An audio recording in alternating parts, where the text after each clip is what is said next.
घर की औरत।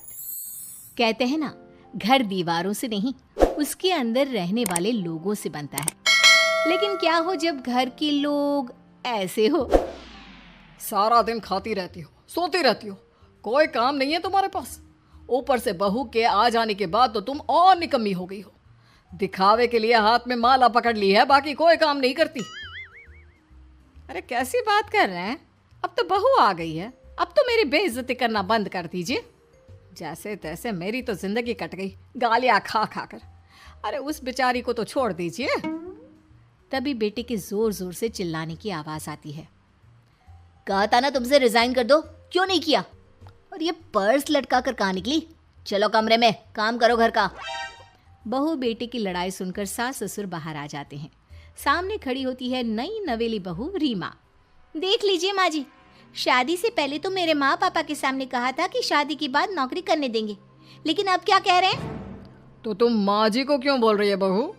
तब उसका मन रहा होगा, अब नहीं है। पर पिताजी, उसके मन से मेरा करियर तो नहीं चल सकता ना। ससुर को बहू की बात पर गुस्सा आ जाता है। वो बेटी की तरफ देखता है। पापा से जबान लड़ाती है, रुक। ये बोलकर वो पत्नी को खींचकर कमरे में ले जाता है और बंद कर देता है। ये सब देखकर सास दुखी हो जाती है। पति के जाने के बाद सास बेटी से कहती है, देख बेटा, अब जमाना कुछ और है। तेरे पिता ने घर में औरतों की कद्र नहीं की, लेकिन तू ऐसा ना बन। शहर की समझदार पढ़ी लिखी लड़की से शादी की है तूने, उसका ख्याल रखा कर, तमीज से पेश आया कर। जा, बहू को कमरे से बाहर ले आ। लेकिन बेटा नहीं मानता और बहू कमरे में सारा दिन बंद रहती है। शाम को बेटा बाहर जाता है कि सास चाय और बिस्कुट लेकर बहू के कमरे में जाती है। बहू बेटा ये ले, चाय पी ले। रो रो कर कैसी शक्ल बना ली है बेटा। माँ जी, ये कैसे लोग हैं? आप कैसे मैनेज कर रही हैं? ऐसे थोड़ी ना होता है माँ जी। घर की औरतों को तो पिताजी और ये इंसान समझते ही नहीं। क्या करूं बेटा, मैंने तो जैसे तैसे सह लिया, लेकिन तू ना सहना। दोनों बात कर ही रहे थे कि ससुर आ जाते हैं। अच्छा, तो अब बहू को भड़का रही हो? बहुत दिन हो गए मार खाए, अब क्या बहू के सामने खाओगे? जाओ यहाँ से, और जरूरत नहीं है ज्यादा इस लड़की को सर पर चढ़ाने की, समझी? बहू को ससुर की बात पर गुस्सा आ जाता है, लेकिन वो कुछ नहीं कहती। आए दिन बहू देखती है कि कैसे उसकी सास और उसके साथ उसका ससुर और पति गंदा व्यवहार करते हैं। फिर एक दिन, ये क्या बनाया है? खाना बनाना नहीं आता क्या? ये बोलकर वो खाने की भरी सारी थाली फेंक देता है। अरे बेटा कोई बात नहीं, शांत हो जा, मैं अभी बाहर से कुछ मंगवा देता हूँ। हाँ पापा, ऑर्डर करिए। ऐसे खाने से तो पेट भरने से रहा। वैसे खाना तुमको बनाना आता नहीं और बाहर जाकर नौकरी करना चाहती हो। अरे तुम जैसे को तो पूछते भी नहीं है बाहर। बहू को पति की बात पर गुस्सा आता है, तभी सास बोल पड़ती है। तेरे से ज्यादा पढ़ी लिखी है, वो तो तूने इसे कहा था कि तू नौकरी करने देगा तो तुझसे शादी कर ली, वरना ना ही करवाते इसके माँ बाप तुझसे शादी इसकी। और कमाती भी ये तेरे जितना ही है बेटा। बहू हैरान रह जाती है कि जो सास खुद के लिए एक बार भी खड़ी नहीं हुई, वो उसके लिए बेटे को भी भला बुरा सुना रही है। उसकी नज़र में सास की इज्जत और बढ़ जाती है।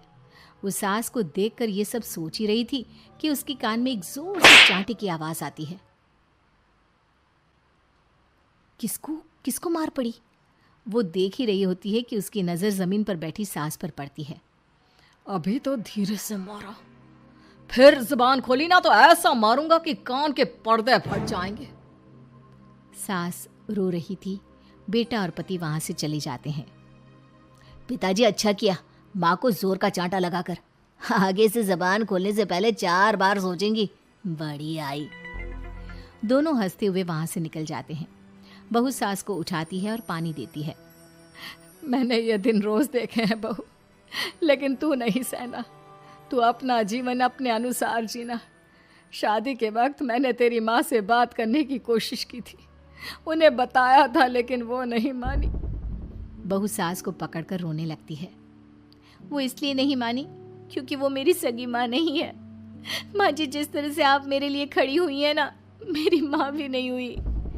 बेटा मैं तेरा भला चाहती हूँ, तू नौकरी इस घर में रहकर तो नहीं कर पाएगी, एक काम कर, इस घर से चली जा, पैसे कमा और खुश रह। माँ जी, हो सकता है कल तक मैं आपके इस फैसले को मान जाती, लेकिन आज नहीं। माँ जी, आप यहाँ इस नर्क को झेले और मैं आपको छोड़कर चली जाऊं?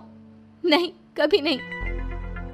अगले रोज, सुनिए, वो क्या है ना, मुझे कुछ कपड़े और गहनों की ज़रूरत है, तो ज़रा पैसे दीजिए ना।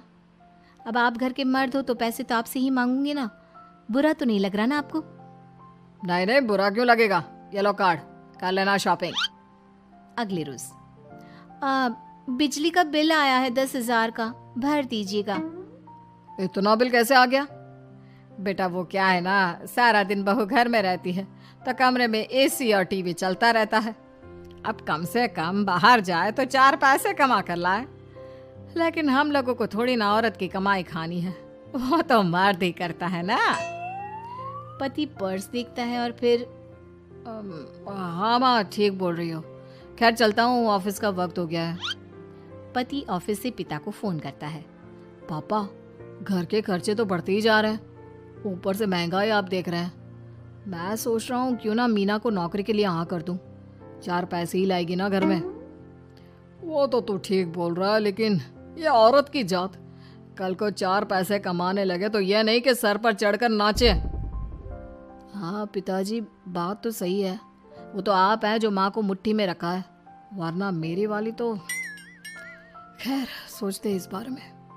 शाम को पूरा परिवार साथ बैठा होता है। वो कल पनीर की सब्जी बनानी है तो थोड़े पैसे देकर जाना। और हाँ, कीर्तन भी रखा है संडे को, उसके लिए सामान की लिस्ट बना दी है, ले आना। पापा को दे दो, वो ले आएंगे। अरे पापा कहाँ से ले आएंगे, मेरे पास नहीं है पैसे वैसे। लो, पैसे ही नहीं है? मेरे पापा की जेब तो हमेशा नोटों से भरी रहती है। बेटा, लक्ष्मी को जो पूजता है ना, उसके पास लक्ष्मी रहती है। जो घर की औरतों को मारे पीटे, वो भला कैसे लक्ष्मी का लाभ ले सकता है? वाह वाह, क्या बात है, तो जबान खुल रही है तुम्हारी। लगता है भूल गई पुरानी मार और डांट, क्या? हाँ माँ जी, शांत हो जाइए, मैं नहीं देख सकती आपको मार खाता, और फिर हो सकता है कि मैं आपको बचाने आऊँ तो ये भी मुझे मारे। ठीक है बहू, मैं कुछ नहीं कहती, तू ये लिस्ट बस दे दे, मैं चलिए आराम करने। फिर अगले रोज, सुनिए जी, वो मायके जाना है, वो क्या है ना, शादी के बाद से गई नहीं, तो ट्रेन की टिकट बुक करवा देना। तो मैं भी तो साथ जाऊंगा ना तुम्हारे। तो ठीक है, फिर फ्लाइट की ही टिकट करवा दीजिए। वो क्या है ना, अच्छा थोड़ी ना लगता है, आप पहली बार मेरे साथ जा रहे हो और हम ट्रेन से चले, ठीक है ना? पति ऑफिस जाता है, जहाँ उसका दोस्त कहता है, अरे क्या हो गया यार, परेशान सा दिख रहा है, तेरी तो नई नई शादी हुई है, भाभी परेशान कर रही है क्या? अरे नहीं यार, तू तो जानता है थोड़ी सी कमाई में घर चलाना मुश्किल हो रहा है, तू कैसे मैनेज करता है यार? कैसे क्या यार, तू जानता है ना मेरी बीवी रिया को, वो टीचर है, फिर घर में ट्यूशन करती है, साथ में बच्चे भी पढ़ लेते हैं। यार, घर नाम की गाड़ी दोनों पहियों के साथ चलने से ही चलती है, वो भी कमाती है और मैं भी, और चल रहा है घर बस। पति को दोस्त की बात समझ में आती है, लेकिन पिता का ज्ञान कैसे भूल सकता था? भाई, कल को सर पर चढ़कर नाचने लगी तो। शाम को घर आता है, जहाँ उसकी बुआ और उसका बेटा बैठे होते हैं। अरे आ गया लल्ला, कैसा थका थका सा लग रहा है, सब ठीक है ना? नमस्ते बुआ, कैसे आना हुआ? कैसा है रमेश? भाई को तो भाई की याद ही नहीं आती। अरे नहीं नहीं भैया, याद नहीं आती तो यहाँ कैसे आता, ये लीजिए मेरी शादी का कार्ड, जरूर आना। पति कार्ड खोलता है। डॉक्टर रश्मि? अरे वाह, तेरी होने वाली बीवी डॉक्टर है। और क्या भैया, आपकी बीवी इंजीनियर तो मेरी डॉक्टर। तभी वहाँ सास आ जाती है। अरे जब घर में ही बिठाना है बेचारी को, तो काहे का इंजीनियर है, तो काम वाली ही, घर का काम करती है और आराम। इतनी पढ़ी लिखी लड़की को घर पर क्यों बिठा रखा है? अरे बहू कहीं झोला छाप डिग्री तो नहीं लेकर आई है? पत्नी की बुराई सुनकर पति को गुस्सा आता है। नहीं बुआ, यूनिवर्सिटी टॉपर है मेरी मीना, और हाँ, बड़ी कंपनी में काम भी करती है, बस शादी के बाद कुछ महीनों की छुट्टी ली थी, अगले हफ्ते से ऑफिस शुरू हो जाएगा। क्यों मीना? तभी ससुर आ जाते हैं। हाँ, लेकिन फिर घर का काम कैसे होगा? और पैसे कमाने लगेगी तो सर पर। पिता की बात पूरी नहीं हुई कि बेटा, सर पर चढ़ने का हक है उसका पापा। पत्नी है वो मेरी, यानी मेरे घर की रानी। और रानियां तो सर का ताज होती है। क्यों मीना? मीना पति की बात सुनकर शर्मा जाती है। वाह बेटा, तू सही समय। बड़ी कल्पना और छोटी प्रिया। कल्पना का जैसा नाम वैसा ही काम। सारा दिन कल्पनाओं में रहती, ना कोई काम करती ना कोई धाम। अरे कल्पना बहू, जरा अच्छी सी चटनी पीस दे, आज कुछ मजेदार खाने का मन है। पेट में जलन हो जाएगी माँ जी बुढ़ापे में। और वैसे भी मेरा काम करने का वक्त शाम का है, अब प्रिया को ही बोल दो। इतना कहकर कल्पना वहां से चली जाती है। कांता कल्पना के ऐसे रवैये से काफी परेशान रहती हैं। मैं बना देती हूँ माँ चटनी। ऐसा बोलकर प्रिया माँ को चटनी बनाकर प्लेट में खाने को देती है कि तभी वहां कल्पना आ जाती है। अरे वाह चटनी, जरा चख कर तो देखूं, बड़े दिन हो गए। अरे नहीं बहू, तू तो रहने ही दे चटनी खाना, पेट में जलन हो जाएगी।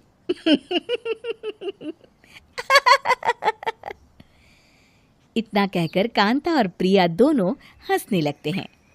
कल्पना सारा दिन या तो मोबाइल में यूट्यूब देखती या फिर सोती रहती। उसका कमरा भी बिखरा और गंदा रहता। एक दिन कल्पना का पति अशोक उससे कहता है, अरे कल्पना, जानवर भी उस जगह को साफ कर लेता है जहां वो बैठता है, तुम तो इंसान हो, कैसे इतने गंदे कमरे में रह लेती हो?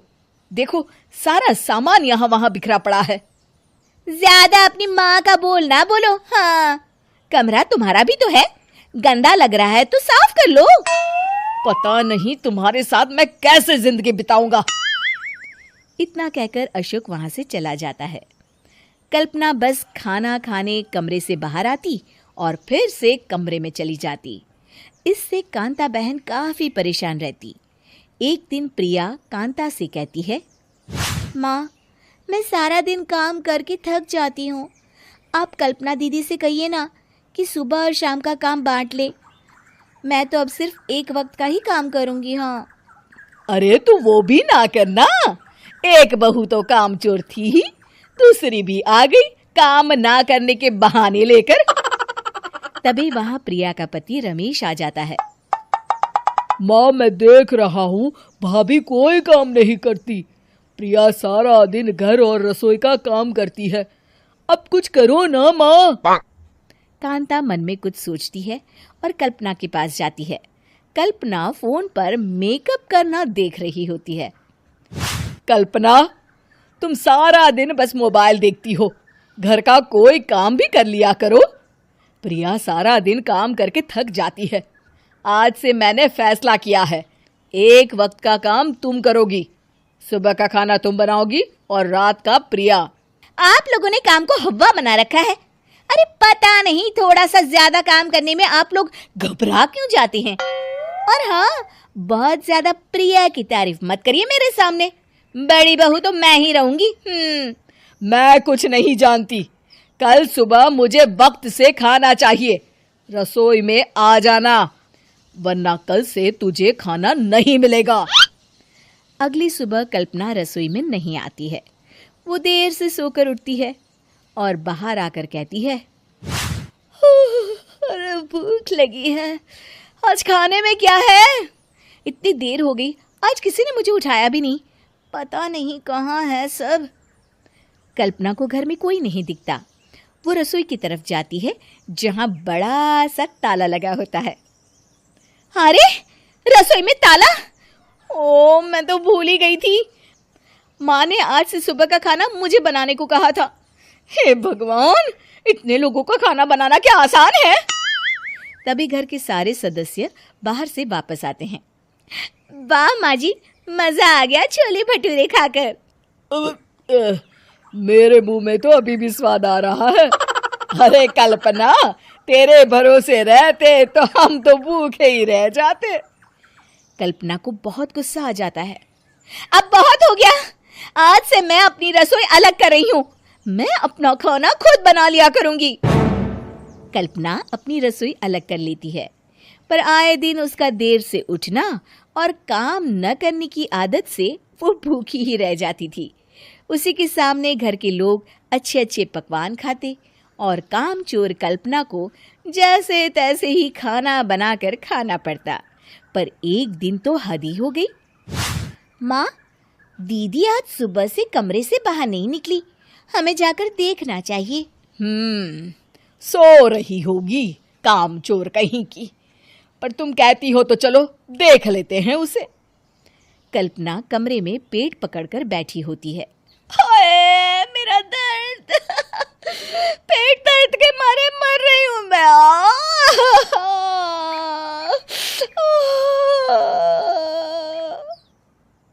अरे दीदी, क्या हुआ? पेट में दर्द क्यों हो रहा है? डॉक्टर को दिखाया आपने? माँ, कल्पना खड़ी होती है और माँ जी के पास आती है। मुझे माफ कर दीजिए, अब से मैं सारे काम में मदद करूंगी, कभी आलस और काम चोरी नहीं करूंगी। हाँ, वो तो ठीक है, लेकिन अचानक क्या हो गया जो तू काम करने को तैयार हो गई? कामचोर कल्पना। माँ, लगातार बासी और उल्टा पुल्टा खाना खाने के कारण मेरे पेट में इन्फेक्शन हो गया है। काम न करना पड़े इसलिए मैं 2 दिन का खाना एक दिन ही बना लेती थी। बासी और खराब खाना खाने के कारण लेने के देने पड़ गए।